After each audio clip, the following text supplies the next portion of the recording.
Isabel autopsy ডিপার্টমেন্টে নতুন ট্রেনিংয়ে ঢুকেছে। একদিন তাদের প্র্যাকটিসের সময় আনা হয় একটা বেনামি বডি, কিন্তু এই বডি ইজাবেলের জীবনে ডেকে আনে বিভীষিকা। এই বডির পরিচয় কি হলো তার সাথে বলছিলাম আজকের ইন্দোনেশিয়ান হরর মুভি রাসুক 2 এর কথা। আলমা, নেস এবং ইজাবেল তিনজন বান্ধবী। তারা পুলিশ ডিপার্টমেন্টের ফরেন্সিক ইন্টার্ন, অর্থাৎ তারা অভিজ্ঞ কর্মীদের তত্ত্বাবধানে কাজ করে। তারা অপরাধের স্থান থেকে প্রমাণ সংগ্রহ, সংরক্ষণ, বিশ্লেষণ, অটোপসি রিপোর্ট এবং ফরেন্সিক ল্যাবে বিভিন্ন পরীক্ষার কাজে সহায়তা করে। ইজাবেলদেরও তাই শিখতে হবে কিভাবে অটোপসি করতে হয় এবং তার রিপোর্ট বিশ্লেষণ করতে হয়।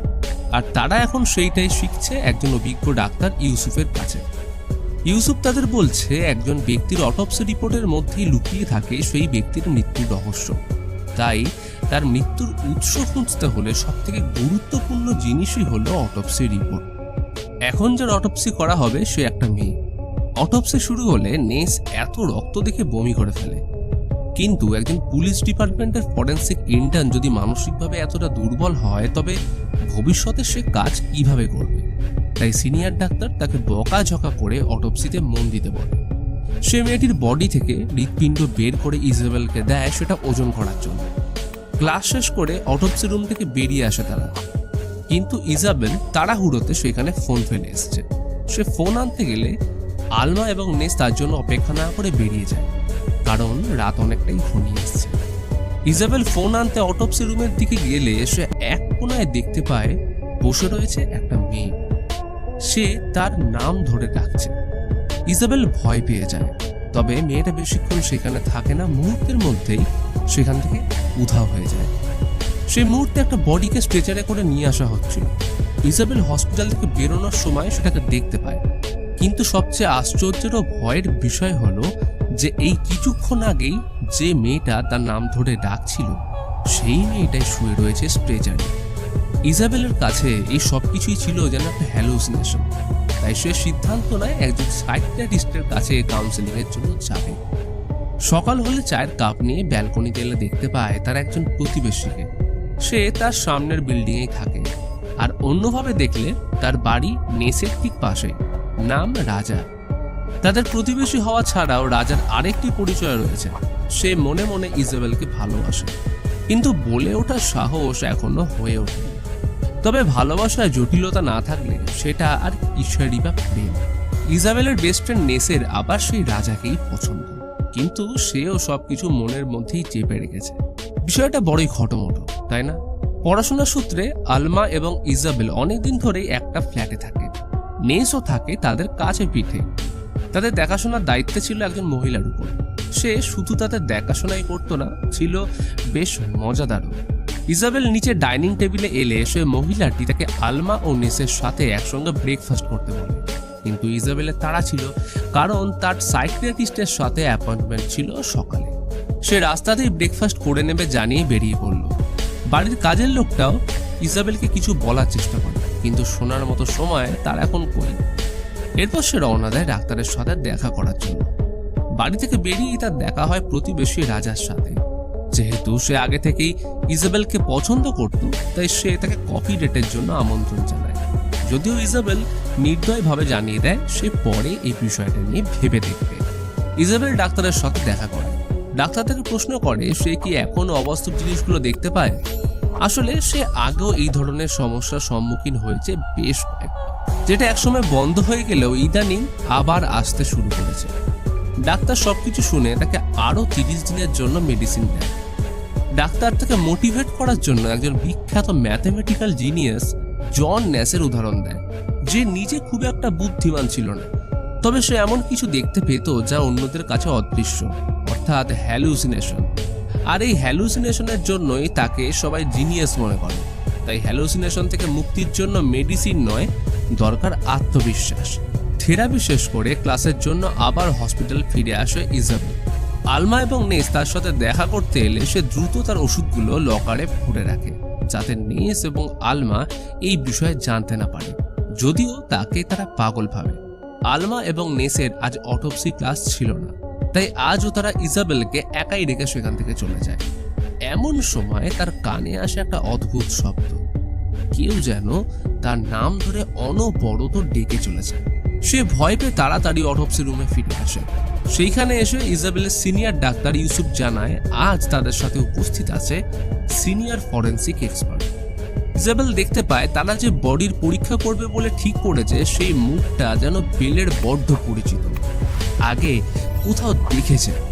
তখনই মনে বলল এটা তো সেই মেয়ে গতকাল যার মৃতদেহ এসেছিল স্ট্রেচারে করে। ইজাবেলের মুখে চমক আর আতঙ্কের ছাপ স্পষ্ট। ওটা কি আদৌ হ্যালুসিনেশন ছিল? সে কাউকে কিছু এই বিষয়ে জানতে না দিয়ে ক্লাসে মন দেয়। অটোপসি শুরু হলে ফরেন্সিক এক্সপার্ট বলে তারা যেহেতু মেয়েটির কোনো আইডি পায়নি তাই ওকে মিস এক্স বলে ডাকবে। বেলের দায়িত্ব পড়ে বডির বিভিন্ন ছবি ক্যাপচার করা, যা পরে পুলিশের তদন্তে কাজে আসবে। ডক্টর ইউসুফ এবং ফরেন্সিক এক্সপার্ট আলোচনা করতে থাকে যে মেয়েটির কোথায় কোথায় আঘাত লেগেছে, এর ফলে তার মৃত্যুর আসল কারণ জানতে তাদের সুবিধা হবে। তবে এমন সময় ডাক পড়ে ইউসুফের। কারণটা খুবই স্পষ্ট, আরও একটা ভিকটিম এসছে হসপিটালে। ফরেন্সিক এক্সপার্ট তার অটোপসি চালিয়ে যায়, কিন্তু এমন সময় বেল আবার অদ্ভুত কিছু দেখতে পায়। সে দেখে বডিটা যেন হঠাৎ মুখ বড় করে তাকিয়ে রয়েছে তার দিকে। বেল ভয় পেয়ে সেখান থেকে বেরিয়ে লকার রুমে এসে হ্যালুসিনেশনের ওষুধ নেয়। সে এখনো নিজেকে আশ্বস্ত করতে থাকে যে এই সব কিছুই তার হ্যালুসিনেশন, কোনোটাই সত্যি নয়। অত্যাধিক ওষুধ নেওয়ার ফলে তার মাথা ঘুরতে থাকে। সে আবার একটা অদ্ভুত আওয়াজ শুনতে পাচ্ছে, কেউ যেন কাঁদছে, কিন্তু সেখানে তো কেউ নেই। তাহলে হঠাৎ বেল দেখতে পায় একটা লকার খুলে গেছে নিচে থেকে, আর সেইখানে রয়েছে সেই মেয়েটা। আর তখনই সে অজ্ঞান হয়ে যায়। পরদিন সকালে ইজাবেলের বোন ইনরিত দেখা করতে এলে সেখানে দেখা হয় রাজার সাথে। সে জানায় গত রাতে সে অজ্ঞান হয়ে যাওয়ায় নেস এবং আলমা ভীষণ প্যানিক করছিল। ইজাবেলের ট্রিটমেন্টের পর দুই বান্ধবী থেকে ফোন করলে সে ট্যাক্সি করে ইজাবেলকে বাড়ি নিয়ে আসে। ইনরিত রাজাকে ধন্যবাদ জানিয়ে তার সাথে দেখা করতে যায়। সে রুমে এসে নেসকে ইজাবেলের ব্যাপারে জিজ্ঞেস করলে সে ইনরিতকে ওষুধগুলো দেখায়। আলমা তাকে আশ্বস্ত করে যে এইগুলো বিপজ্জনক নয়, কারণ এই ওষুধগুলো তার প্রেসক্রিপশনেই ছিল। কিন্তু সেই প্রেসক্রিপশনটা ছিল একজন সাইকিয়াট্রিস্টের। আলমা ইনরিতের কাছে জানতে চায় ইজাবেল মানসিকভাবে ঠিক আছে কিনা। ইনরিতের মনে অন্য কথা চললেও সে জানায় ইজাবেল ঠিকই আছে, যদিও গত রাত থেকে তার এখনো জ্ঞান ফিরে আসেনি। নেস এবং আলমার ক্লাস থাকায় তারা বেরিয়ে যায় হসপিটালের উদ্দেশ্যে। রাস্তায় যেতে তারা বন্ধুর মানসিক অবস্থা নিয়ে আলোচনা করতে থাকে। আলমা নেসকে বলে ইজাবেল তাকে একবার বলেছিল সে নাকি ভূত দেখতে পায়, যদিও নেস এইসবের কিছুই বিশ্বাস করতে চায় না। তার ধারণা এই সব কিছুর পিছনে রয়েছে প্রেসক্রিপশনের ওষুধ। কিন্তু অন্যদিকে আলমার ধারণা সে হয়তো সত্যি ভূত দেখতে পায়, সেন্স করতে পারে অশরীরীতে। ইজাবেল তখন ঘুমোচ্ছিল। আচমকা ঘুম থেকে উঠে দেখে তার হাত কেউ বেঁধে রেখেছে, আর সামনে রয়েছে সে মৃত মেয়েটা। যদিও বাস্তবে এই সব কিছু হয়নি, পুরোটাই ছিল বেলের স্বপ্ন। সে ঘুম থেকে ওঠে ঠিকই, তবে তার সামনে সে মৃত মেয়েটি নয়, বরং ছিল তার বোন ইনরিত। বেল ইনরিতকে বলে তার যদি কাজ থাকে তবে সে চলে যেতে পারে, এখন সে সম্পূর্ণ সুস্থ। তবে ইনরিত জানতো সে মুখে যাই বলুক, মনে আতঙ্ক বাসা বেঁধে রয়েছে বেশ কিছুদিন ধরে। তাই ইনরিত তাকে আবারও প্রশ্ন করে তাকে কি কোনো কিছু মানসিকভাবে বিপর্যস্ত করে তুলেছে। বলে সে এখন যা কিছু এক্সপেরিয়েন্স করছে তা সে একবার লাইব্রেরির একটা বইতে পড়েছিল। এটাকে বলা হয় বার্ন বা ফডার এফেক্ট, এবং এর থেকে মুক্তির জন্যই প্রয়োজন ডাক্তার। ইনরিত তার মুড হালকা করার জন্য রাজাকে নিয়ে মজা করতে থাকে। সে বলে রাজা বেশ কিউট এবং শান্ত, হয়তো সে ইজাবেলকে মনে মনে পছন্দও করে। এরপর ইনরিত বেরিয়ে যায় তার বাড়ির উদ্দেশ্যে। ইনরিত বেরিয়ে যাওয়ার পরেই বেলের সাথে দেখা করতে আসে রাজা। সে তার শারীরিক স্থিতি জিজ্ঞেস করে বলে তার যদি কিছু প্রয়োজন হয় তবে তাকে যেন ডাকতে না বলে। সে তাকে যে কোনো বিপদ থেকে বাঁচানোর জন্য প্রস্তুত। বেল এরপর রাজাকে চলে যেতে বলে ঘুমিয়ে পড়ে, যদিও শান্তির ঘুমের বড়ই অভাব এখন তার। ঘুমের মধ্যে আবার সে মৃত মেয়েটির আত্মার হিমশীতল কণ্ঠ নাড়িয়ে তোলে ইজাবেলকে। এইসবের কারণে ইজাবেলের ঘুম ভেঙে যায়। সে বুঝতে পারে এটা মোটেই তার স্বপ্ন ছিল না। ঘুম থেকে উঠে চারিদিকে তাকালে সে মেয়েটিকে দেখতে না পেলে আবার শুয়ে পড়ে, আর ঠিক তখনই লক্ষ্য করে পাশে শুয়ে আছে সেই মেয়েটির অতৃপ্ত আত্মা। আর সেই আত্মা বেলকে জড়িয়ে ধরে বারবার বলতে থাকে সে একই কথা। চিৎকার করে ওঠে বেল আর দেখে মেয়েটি এখন আর তার পাশে নেই। মেয়েটির আত্মা তাকে হন্ট করার পর পসেস করে নেয়। চিৎকার শুনে ছুটে আসে রাজা। মেয়েটির আত্মাকে দেখে এসে ভয় ছিটকে পড়ে যায়। বেলের শরীরে প্রবেশ করা সেই আত্মা রাজাকে মারার চেষ্টা করে। ইতিমধ্যেই বাড়ির কাজের লোকটা নেস এবং আলমাকে উপরে নিয়ে আসে। ইজাবেল তাদেরও মারার চেষ্টা করলে তারা কোনোভাবে তাকে শান্ত করে। চাকরটি সেই আত্মাকে প্রশ্ন করে সে কেন ইজাবেলের শরীরের মধ্যে প্রবেশ করেছে। আত্মাটি কিছু বলার চেষ্টা করলে কাজের লোকটা কিছু মন্ত্র পড়ে তার মুখের ভিতর থেকে মেয়েটির আত্মাকে বের করে আনলে অবশেষে শান্ত হয় ইজাবেল। শেষ হয় সে ভয়ানক রাত। সকালে কোনো মতে ঘুম ভাঙলো ইজাবেলের। সে বুঝে উঠতে পারছিল না সে আত্মাটি কেন শুধু তার সাথেই এরকম করছে। এমন সময় রাজা আসে তার রুমে, হাতে ব্রেকফাস্ট। সে গতকাল রাতের ব্যাপারে জিজ্ঞেস করলে ইজাবেল জানায় যে তার কিছুই মনে নেই, শুধু মনে আছে সেই আত্মার চেহারা, তার লম্বা চুল এবং পিঠে গভীর ক্ষত। এর চেয়ে বেশি আর বলতে চাইল না।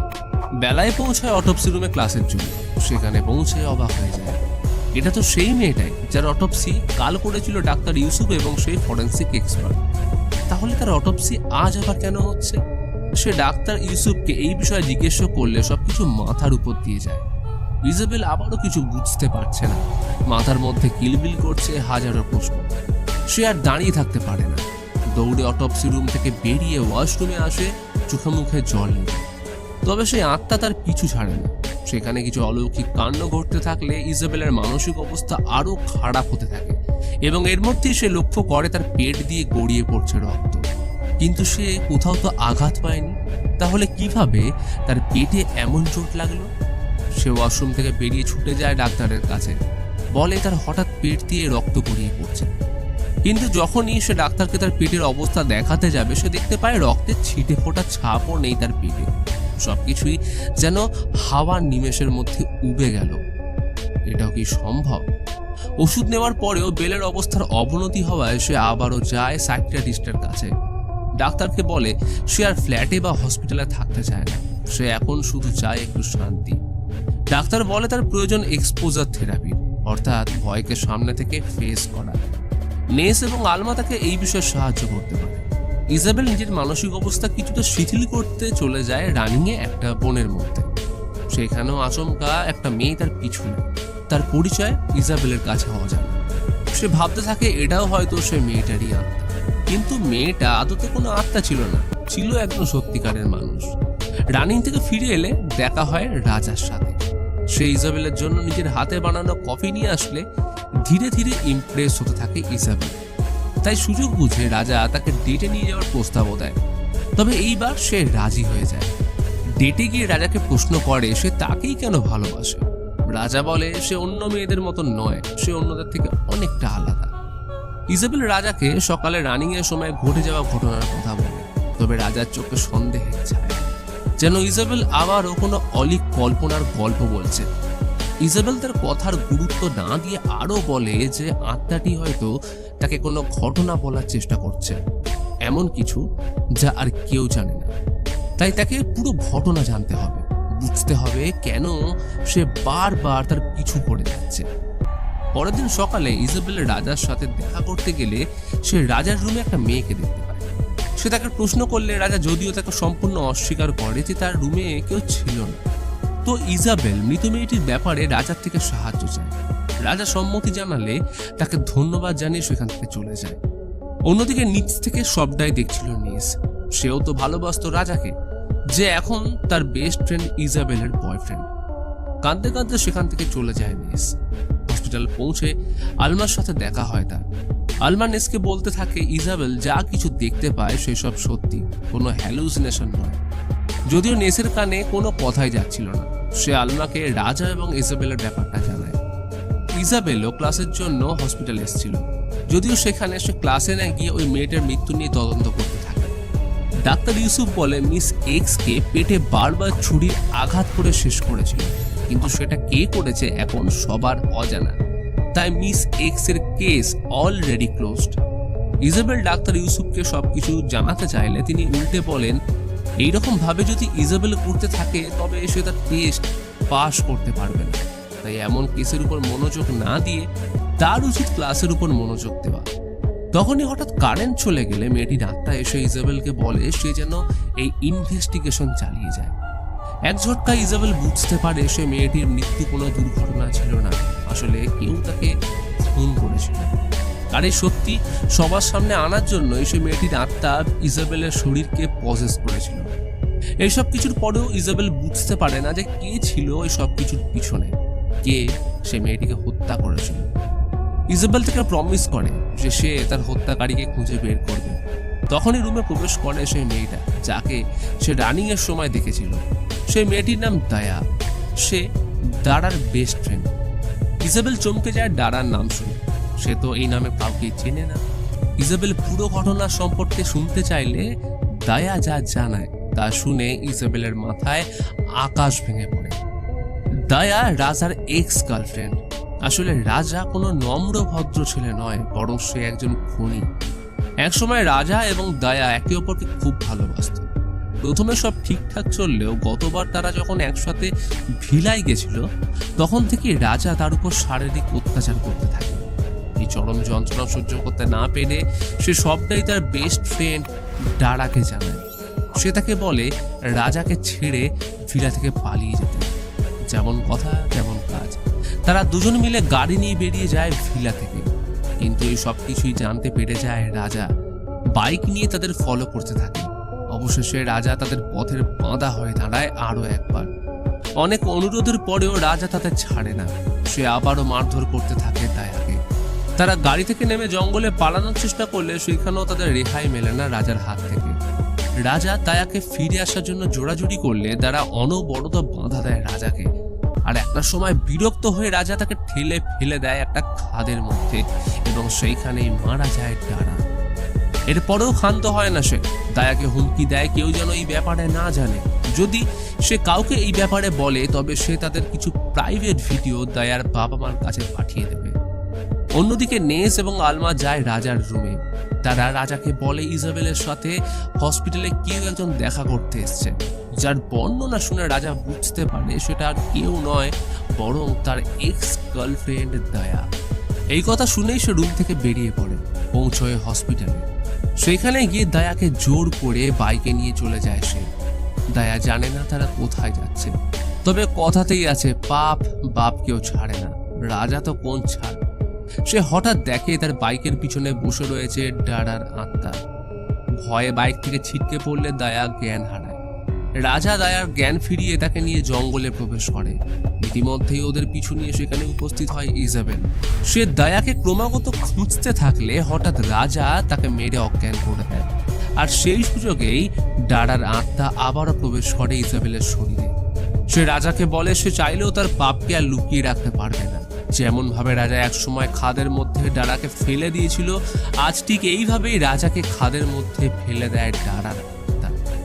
তখনই ইজাবেল আবার সব জ্ঞানে ফিরে আসে, মানে দারার আত্মা ওর শরীর থেকে বেরিয়ে গেছে। কারণ সে ভেবেছিল রাজা হয়তো খাদে পড়ে মারা গেছে, তবে সে মারা যায় না, একটা পাথরের সাহায্যে এখনো নিজেকে বাঁচিয়ে রেখেছে। ইজাবেল রাজার আত্মনাদ শুনে তাকে বাঁচাতে যায়, কিন্তু এমন সময় আবারও ইজাবেলের শরীরে প্রবেশ করে দারার আত্মা। হাত ছেড়ে গভীর খাদে নিচে ফেলে দেয় রাজাকে। অবশেষে মুক্তি পায় দারা। ইজাবেল দায়াকে হসপিটাল নিয়ে আসে। দারার লাশের আসল পরিচয় পাওয়া গেছে এখন।